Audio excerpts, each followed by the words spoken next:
Welcome everybody to one of the last sessions of this year's European Microfinance Week. I hope everybody is still attuned and in good spirits after 3 days of virtually following the many interesting events organized by the European Microfinance Platform this year.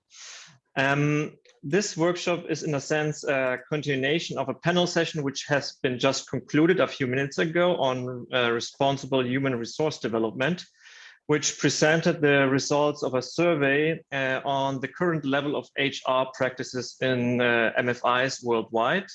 In particular, 2 MFIs were able to present some insights from their HR practices.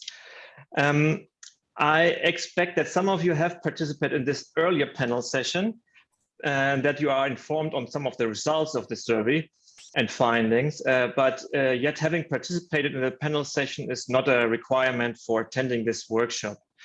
However, what is requirement for this workshop, because it's called a workshop, is quite some engagement from your side, from the participant side. So in contrast to some of the other panel sessions which took place in the last days, this will be not a passive seminar, but rather a very engaging and interactive workshop, including with some breakout sessions through this session. So before I will get started, I would like to briefly introduce the HR Action Group, who is responsible for organizing this session today. Its members and its objectives. It was set up in 2017, 2018. And as you can see, it has a nice mixture of different members. It's a mixture of investors, of technical advisors, networks, and associations. And the objective of this HR Action Group was to promote HR development as an integral part of good practices in microfinance institutions worldwide. At the very beginning, there was little knowledge, little understanding of the current HR practices in MFIs worldwide. We started conducting a literature review on analyzing what is already the status quo when it comes to HR practices. However, the result of this literature review 2 years ago was that there is very limited literature. So the HR Action Group started or decided to conduct a survey in order to do a mapping of current HR practices at MFIs worldwide. And that's this was covered in the previous panel session in great detail. I will only briefly summarize the background, the context, and the results of this survey. I will share a link with you in the end of this session where you can go into more detail into the report. I strongly encourage you to go into this report because it presents quite some interesting findings. Yeah. In total, this survey was based on 68 questions. Most of them were multiple choice questions. Only 2 in the end were qualitative, and it was administered in various languages worldwide from November 2020 to February 21. And as a result, and that was a quite impressive result, and 195 MFIs responded from 56 countries. As I said, I would strongly encourage you to go into this rich report. We will not have the opportunity today to go into the details of this report. There has been a panel session earlier, and as I said, there's a report available. However, I would like to focus on 10 good practices which have been identified in the report supporting the MFI's performance. Yeah? And those 10 good HR practices are as follows. The first one is a direct reporting line from HR to the board or to the CEO. The second one is aligning the HR strategy with the business strategy. including an annual review of this HR strategy, because business strategy changes, and so should also the HR strategy change. The third practice is a clear documentation on how how the recruitment procedure of staff should go on, yeah, and of course the adherence to this recruitment policies. The fourth good practice is a meaningful onboarding procedure, which informs employees not only on the policies and procedures of the institution, but also on the mission and vision of the institution. The fifth element, the fifth good practice, is an HR strategy for each segment of the institution. So if there's a retail, there's an SME line, there is a savings line. So for each of the key segments, business segments of an MFI, there should be an independent individual HR strategy. The sixth good practice is finding out why employees leave at least once per year, because very often this has not been the case. When employees leave an institution, usually the institutions are happy for them to leave, and then they don't want to conduct any exit interviews and do not collect this information in a meaningful and coherent manner. And the seventh good practice is that managers have explicit HRD targets and know how to assess the skills and the knowledge and experience of their staff members. The eighth HR practice is to involve employees in their own target setting. Unfortunately, very often this is a one-way street where targets are assigned to the employees, and employees are not being asked what they can actually achieve with their skill set.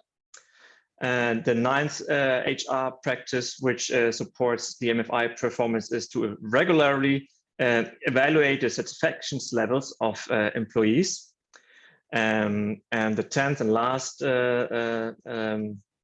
HR practice, which supports the MFI's performance, is to enable employees to utter their concerns in a professional, confidential manner, preferably through a formal grievance system, which is trusted by the employees. Okay, with this being said, I would like to know a bit more about you actually, and hand over to my colleague Isabel to conduct a small poll of her own. Great, thank you very much, Abad. I'm Isabel, also from ADG, as you may see from my background, which is slightly similar to Abad's. What we would like to do is to conduct a brief poll amongst the participants of this session to see which setting sort of you belong to. And let me see, I think I do have to start the poll, which I shall do right now, and hopefully, as I am looking at it from a different perspective, I can see people are starting to dive into the poll as such. So what we would like to know is to which of the following groups you belong. As Abad has mentioned, and as you may have seen in the description of the session, what we are doing here is we would like to do a workshop. We've seen there were many different panel sessions where you were given lots of information. Abad has just briefly described what we have been doing as part of our core work at the HR Action Group. What we would like to do is really benefit from you being here and from sharing our experience with each other, and get into active discussions. And for this, it's interesting for us to see to which group you belong. So I can see that 11 people have participated so far. We have a few more on our participants list.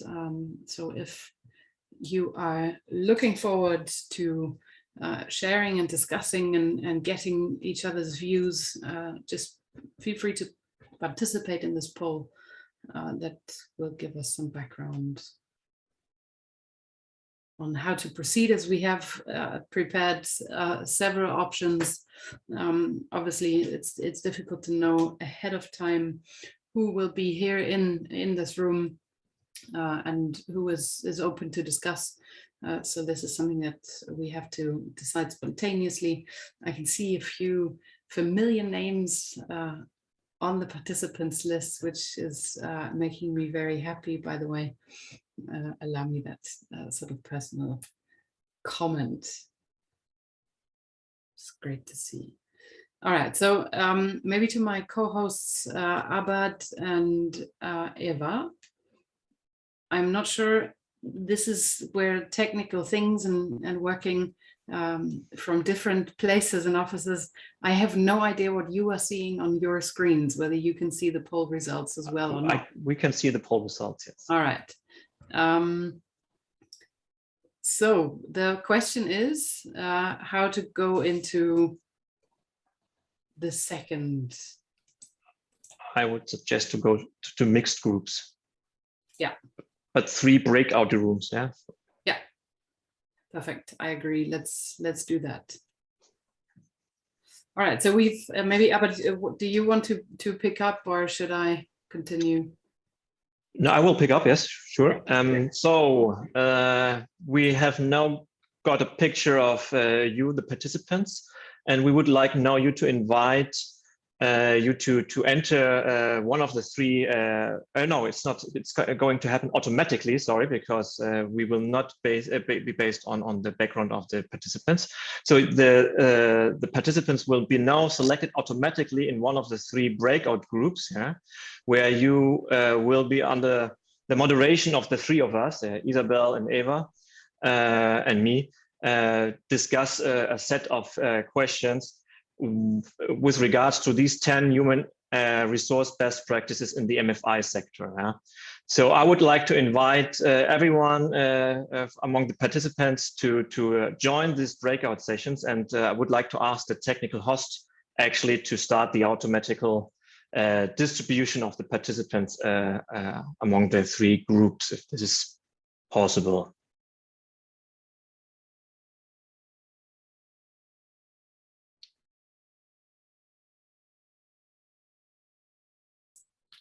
And maybe as an, you're probably seeing this with one eye. There's an issue. Sorry. Okay.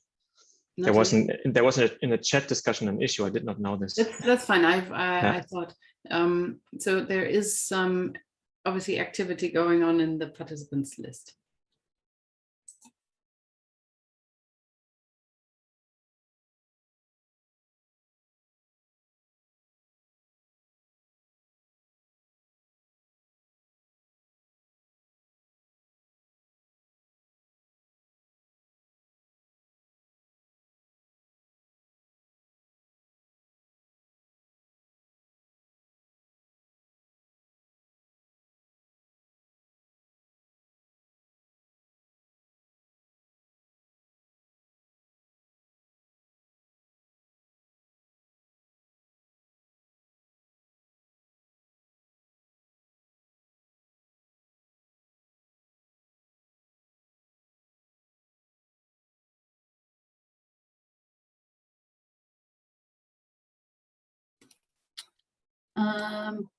Hi, would you mind letting me into the group that actually I should moderate? That's the question to the technical host.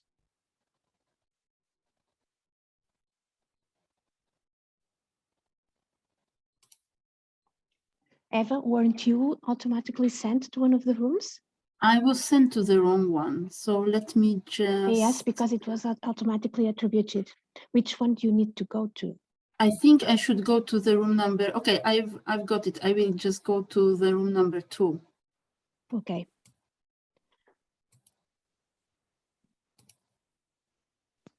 You've met.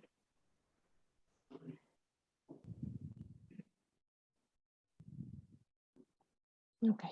Elizabeth? Hello. Yes, I was Yes. in the room with Abad and Patricia, and we thought that it might be a good idea that I go to a different room to not have The too only much problem action is, group. but can you, do you manage to go to another room? Because the thing is that because it was attributed automatically, it's attributed automatically to all participants. Ah, okay. That's the problem. But you as co-host, because I'm not co-host, can't you as co-host assign yourself? You can see the rooms, no? Let me check. You should be able to.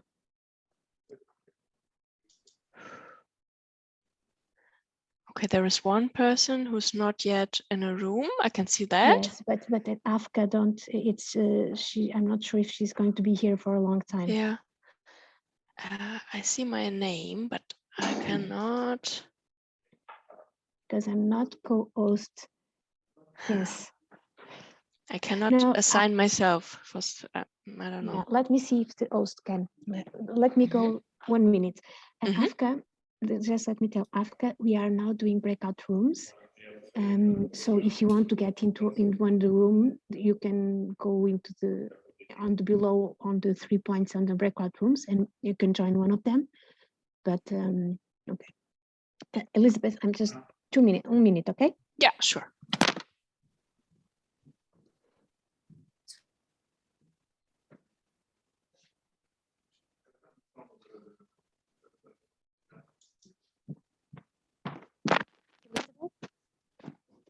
Elizabeth? Yes. Which room do you want to go? Maybe the one with Eva. Which number is that? 2. 2, okay. Thank you so much. You're going to be sent there. Thank you.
Ayako?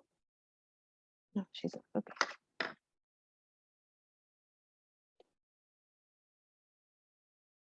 Joy? Hi. Hi. Hi, Joanna. Weren't you in a room? We left the other breakout room. Yeah, Eva. Yeah, if you choose in the bottom of the screen, you should have a menu, and there you should see. Can you see the breakout rooms? Yeah. So I'm joining there, the other one. Okay, Yes. thank you. But Eva, it's again room number 2. This is better. Now I'm receiving room number 1.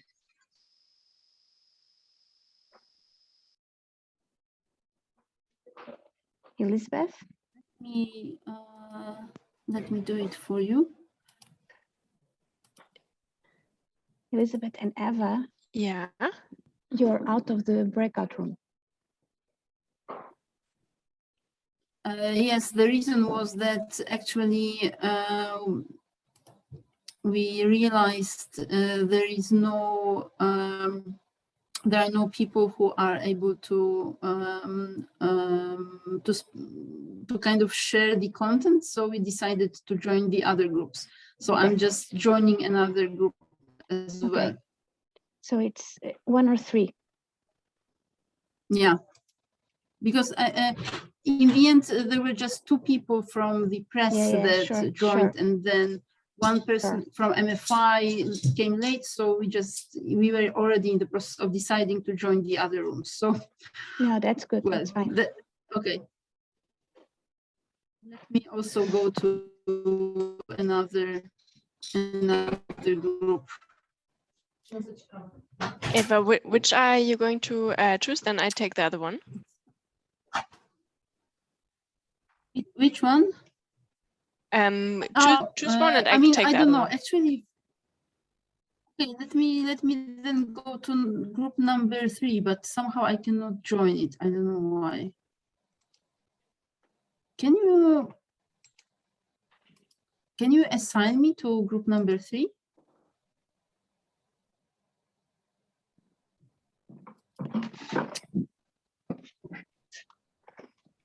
Elizabeth. Oh, and it also shows that the session ends in 9 and 8 seconds. Yes, This should not be. I think the best is we'll have everybody back on the main room and maybe just do a conversation on the main room, because I don't think you'll have enough. Yeah, you're back.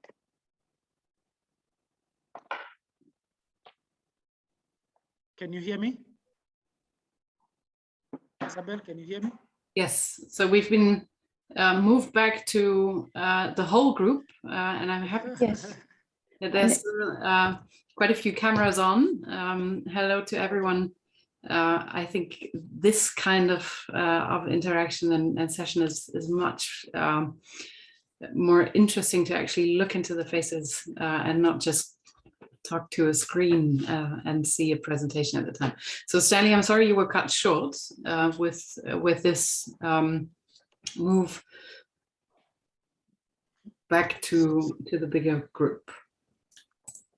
So shall we proceed or stop it at that point, now that we are out of the breakout room?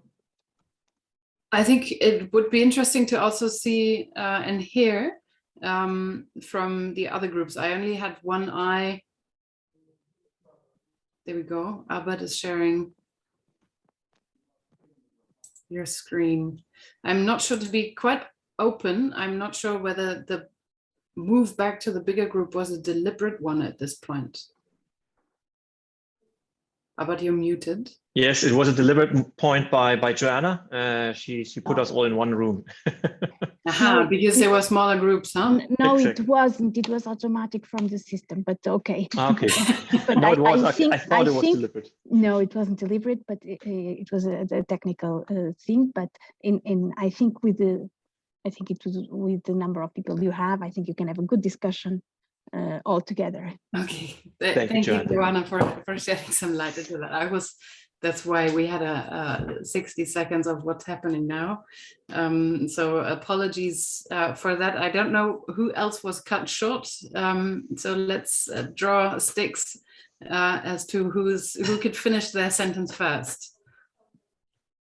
I think the third group looked empty at some point, but I'm not sure whether that was wrong. So Albert and who else? We were discussing with Joy from ASCII which of those 10 HR practices she has already implemented at ASCII. And that was the point where we were cut short. So we have not yet discussed the other 2 questions. Okay, so we were also not fully in line with the questions. We had a brief introduction first, and then Stanley was in the middle of describing which differences are comparing the 10 HR practices and HR practices at Musoni in Kenya. So I'm not sure who wants to dive in first to finish their sentences. So maybe let's go for first come, first serve. Whoever unmutes themselves from the 2 groups. I can see Stanley is still unmuted. Yeah, so Isabel, I think I can complete my statement. Thank you. Yeah, so I was saying in Musoni, largely, out of the 10 action items, only 2 seem to be not fully taken up fully. I did mention about the HR function reporting to the board, an annual HR plan that is there to support the business operational plan for the year. Very clearly set out recruitment and selection procedures that guide,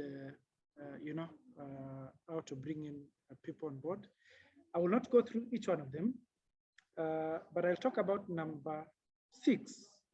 The rate of turnover and the reasons for employee exit are analyzed at least once a year. That we do a little bit differently, and we do it on quarterly basis. It's actually on a rolling basis. We collect that feedback at the employee exit point, and it's processed and analyzed on quarterly basis, and it feeds into the quarterly board reporting, and in a trend format, so that we see which key reason drove employee exit for that quarter. There's one more that I wanted to speak about, but I don't think I took the matter well. That is item number 5. Bad I missed it, but I do know that that's not fully adopted as per the action item captured here. That was the HR strategy for each segment of the business. Oh yeah, yeah, I picked that. So being largely a credit only function, almost 85% of our workforce is on the front line, sales, and therefore that's largely captured at the operational planning phase for the sales team. Other departments, because of the nature of our business model, are very lightweight, comprising 2 or 3 staff. So that planning bit of it may not be documented in a specific way, but we do maintain procedures for employee development in each one of those other units other than sales and operations. Good, thank you. Over to you, Isabel, in view of time. Perfect. Thank you very much, Stanley, for giving us this insight. And then I would suggest to give the chance to Joy to also finish her statement or her input from the other group. So Joy or Abad, who would like to take up?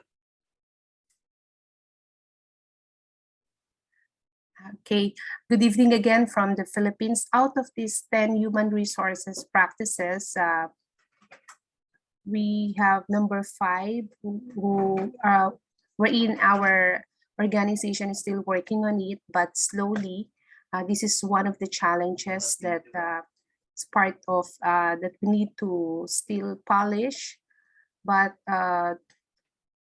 in terms of this important human resource practices, at least it's like what I have shared in the panel a while ago. We are all working hard to ensure that the practice number 1, 2, 3, 4, especially the number 10, 9, 8, 7, and 6 are implemented, aligned with our goal to really combine and ensure that the human resource practices will respond not just on the challenges that we are facing right now, not just because of the pandemic, but to really ensure that ASCII as a financial service provider is true to our mission, that these human resource practices will really help in enabling the microfinance to achieve our goals and performance. Yeah, so I'm not sure if I have to answer the second and the third bullet. Thank you. Thank you very much, Joy, and thank you very much, Stanley, for giving us a picture from the MFI side. I would also give the opportunity to those who are not representing MFIs, meaning either technical advisors, donors, or networks, to address the first question on which of those 10 HR practices you have been well implemented, probably not, but supported or audited in your work. Maybe someone from those two groups would like to contribute.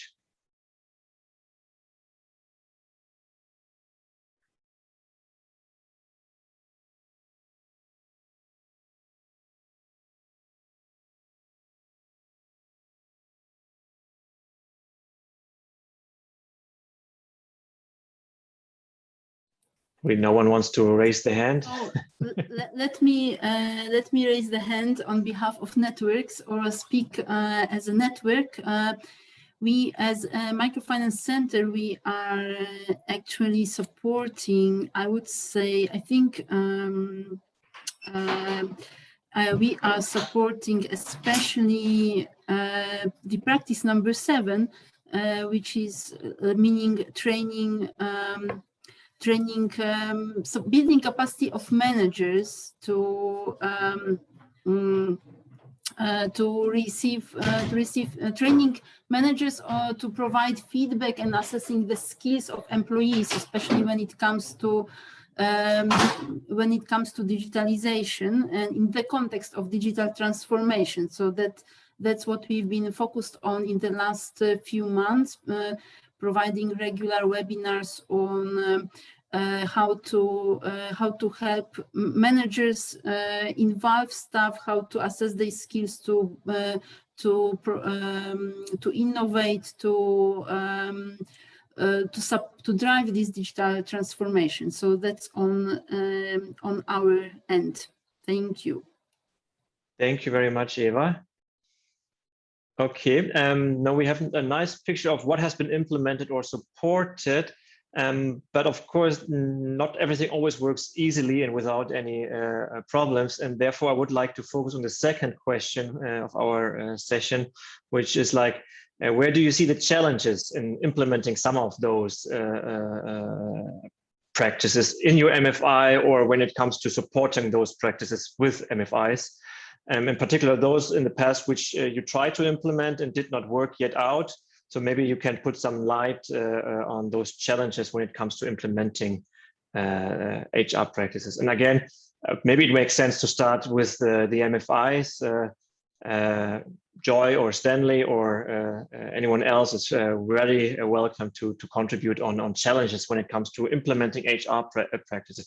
Does not need to be necessarily one of those 10 best practices. You can also share some insights on implementations of other HR practices which have been challenging for you.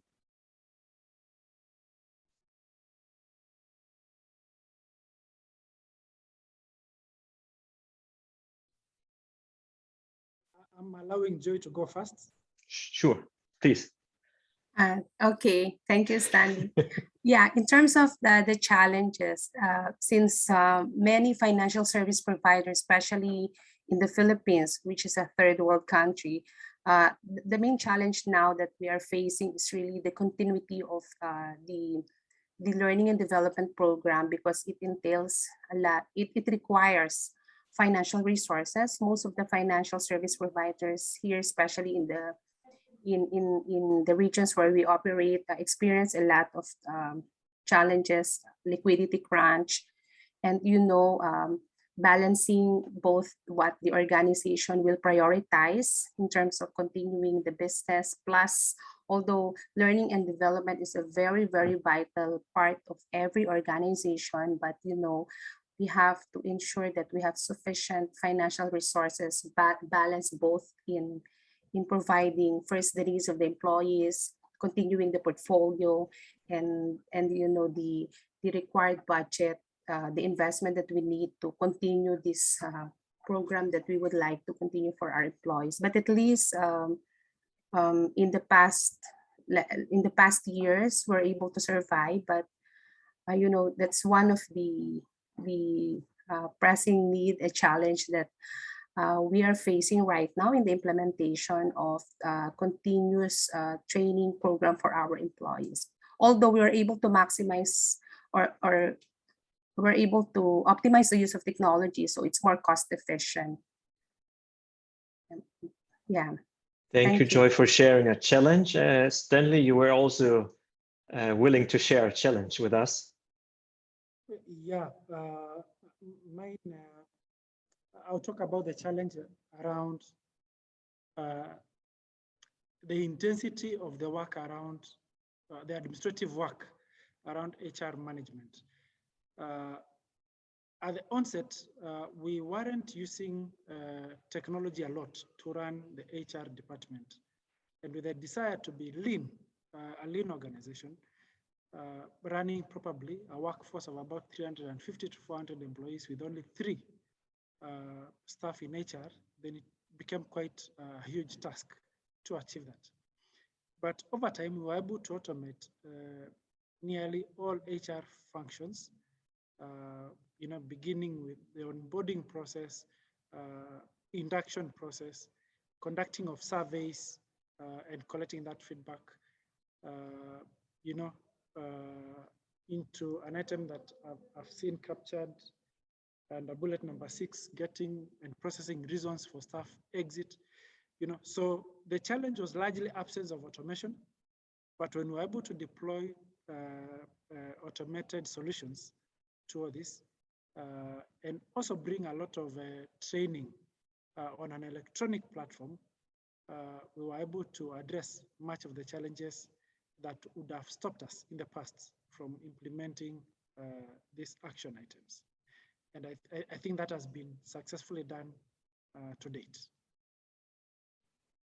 Thank you very much, Stanley. I think it helps that Musoni is a digital innovator in this field. So thank you for sharing your challenge here.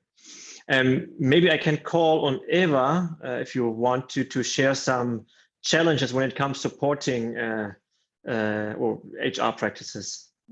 Right, thank you very much. Actually, there is one challenge I see in case of the MFIs we work with. That's a sort of lack of HR strategy. And just to give you an example, I think there is no practice of developing actually the HR strategy, or it's very sort of limited. But then, with really the changes that are hitting the sector in terms of digitalization, or even, like the new generation of employees. Just recently, we've been talking with some MFIs about the fact that the new generation of employees, this youngest generation, so-called Generation Z, they are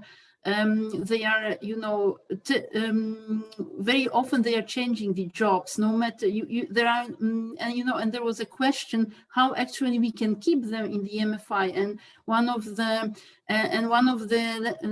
lessons learned we've discussed is actually that we also need to change in line with the world. It's not a question how can we keep those people, but how can we adjust as an MFI to embrace this change, that people would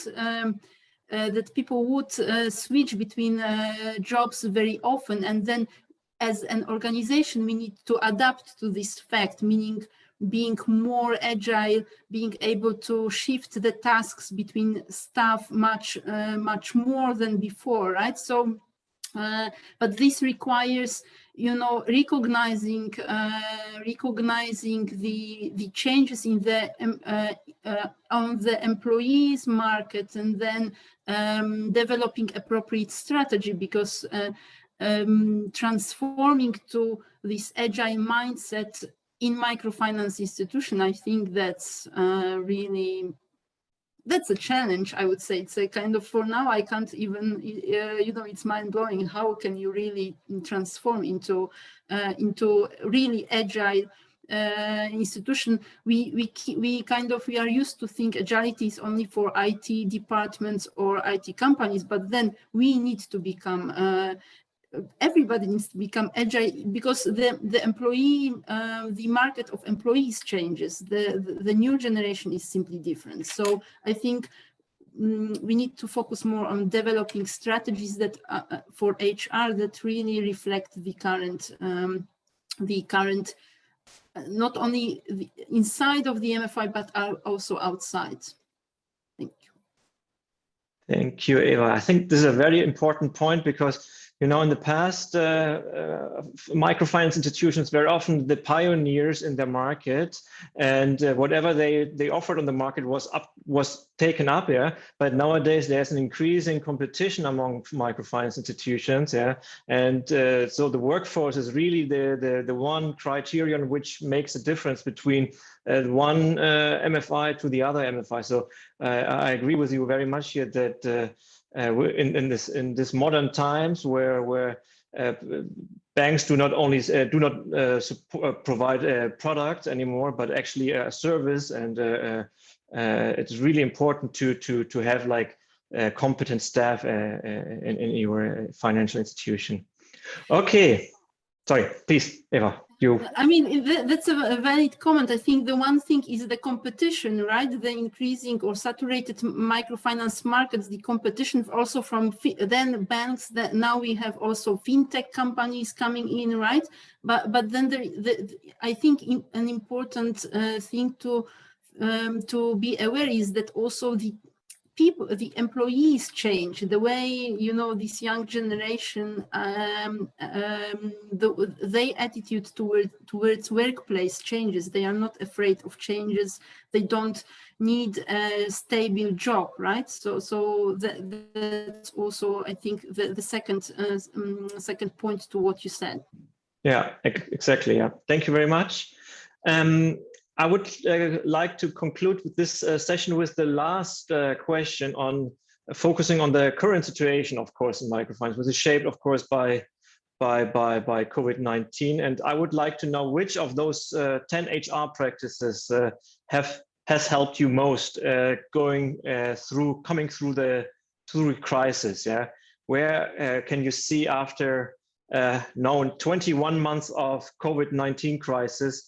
What did help you the most in navigating through this crisis? Again, a question primarily addressed to our microfinance representatives in among the participants. Hi, can I answer first? Sure, please, Joy. Yeah, of these 10 HR practices, it's very crucial, the practice number 2, because it's very important that with the challenges and then the situation now globally, there is really a need to review not just annually, but what we have experienced in ASCII is to make really a quarter or a semi-annual review of the alignment of the business directions that we have, considering that there are a lot of changes, not just the new normal, but aligning it, and at the same time ensuring that we continue to maintain the engagement of our employees. So really looking at how these strategies that we have designed could still be relevant in terms of the current situation now, just like what I have shared in the chat. Another challenge that we face in the past months is really balancing the target of the loan officer to get vis-a-vis the turnover rate. So it's very crucial that the HR strategy will really fit with the business direction and the situation globally of most of the financial service providers. Thank you. So it's number 2.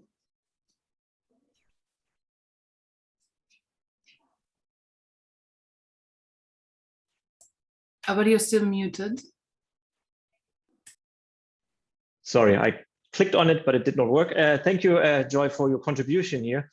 I think it's a very valid point, because I think if something is for sure, that means it's constant change. And I think with this modern business environment, realigning the HR strategy on a continuous level is so important. I think as we've proposed and suggested once per year, probably this is already outdated. I think you should do it on a really regular basis to exchange between HR strategy and business strategy. And that's also so important why it's important to have someone sitting on the on the board of the management board in order to enable this constant interaction between HR and business strategy. Because, and I think Cheryl said this in the panel session earlier, HR needs to understand the business, yeah, and the business needs to answer the HR activities. So I think this is a very, very important point that these two are partners, yeah. Abad, I have to drop out, but I'll make just one or two comments. Sure. One, for us in Muson, we focused on employee satisfaction primarily because we wanted to make sure that we don't lose control of staff turnover. And this, the fortunate bit is we've been measuring this on quarterly basis. So we do know the staff NPS score or net promoter score, and we make sure that it doesn't drop, and where it drops, we pick the causes and reasons and put in place an action plan immediately to fix it. And I think it has been very great and helpful for us during the COVID-19 period, where we've tried as much as possible to keep staff turnover at an average of about slightly less than 25%. Seemingly high, but you know, good in our market. Good, thank you, Abad and Isabel. I have to drop out right away to join another prep. Thank you, Stanley, for joining. Bye-bye. Okay. So I think we would conclude the, well, it's not a breakout session anymore. It was like an open plenary discussion, yeah. And I would wrap up and would like to conclude this session, yeah, and would finish this session with some concluding remarks. Yeah, I think those 10 best practices which we have covered today, and I can see from our discussion so far that it has been partly implemented in many MFIs, and it has been supported and advised by networks and donors. I think it's so crucial to have them always in view. Yeah, when implementing, when being a manager does not only means to manage your business, it also means to manage your HR. Yeah? And very often this seems to be a little bit neglected when running a business. Yeah? People think that this will come automatically, and that's why. We at the AUG we use a tool called the talent management life cycle, because it very much shows, and I don't want to go into great detail, but it shows like that it's like a continuous effort by all managing managers to ensure from the start to the end of a typical life cycle of an employee that there are many ways management can intervene in ensuring that the business is running well. Yeah. So HR is not only like some sideshow, but it's actually the integral part of the business. In particular, when it comes to financial institutions, because in the end, this is people's business. Yeah, you have people interacting with other people, so you need your staff to be qualified and competent and trustworthy staff members, and that makes, for me personally, and I think when you take a look into the report which the HR Action Group has been drafted on the practices on responsible human resource development, it is so important to do this. Yeah. Okay. I know it's already quite late for some of us. It's quite early for some others of us, and it's Friday afternoon. I would like to ask if there are some last questions from either from the HR Action Group or from the participants of this panel session to contribute right now. We have some last minutes. Otherwise, if not, we would conclude in a few moments.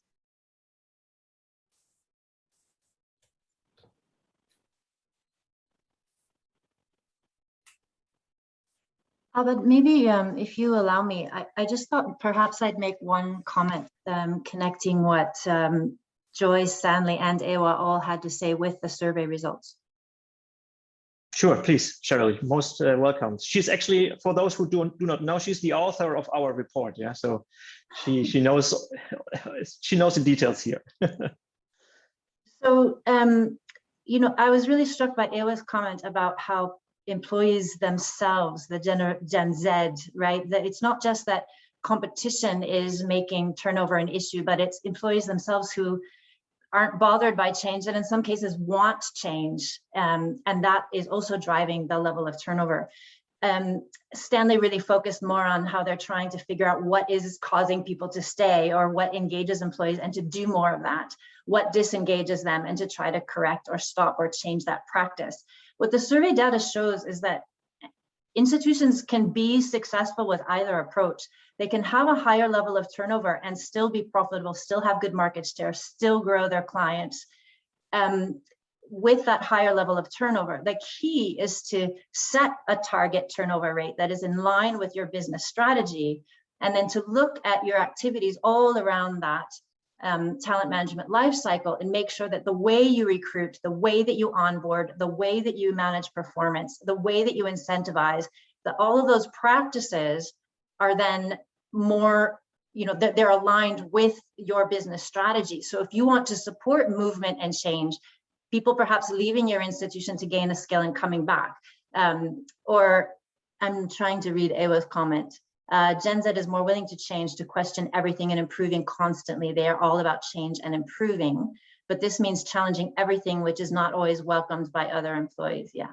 So the more individuals themselves are driven to change and improve themselves, if you can't provide those opportunities internally, one of the findings from the report is that internal hiring is a real driver of retention. But if you can't provide that, either because you're small, you're not growing, or perhaps you're even shrinking because of the current environment, and you accept that employees are going to be exiting your institution in order to develop themselves, creating HR practices within your institutions that accommodate that allow that expect that to happen, making your processes much more efficient, taking advantage of technology, and creating a culture that invites them back when they're ready to return. That is something that institutions are doing and having some success with. It's not to say it's the only way to go. There is obviously a connection between turnover and performance, because having employees, at least at the moment with the current practices and systems that most MFIs have in place, it's expensive to lose people and to hire new ones. It's very expensive. And so that does have an impact on performance. But if you can get the cost of bringing new people and onboarding them into your institution down, and if you can create the kind of culture that draws people back into your organization after they've had a chance to grow outside of it, maybe then you have a different business model. So the only thing I wanted to observe is that within the survey sample, we had institutions that are approaching this challenge in different ways. And the key was really that they set their target turnover rate, what was going to be acceptable, given the cost benefit of investing in different HR development initiatives, and then monitoring that through this business alignment that, that Joy was talking about.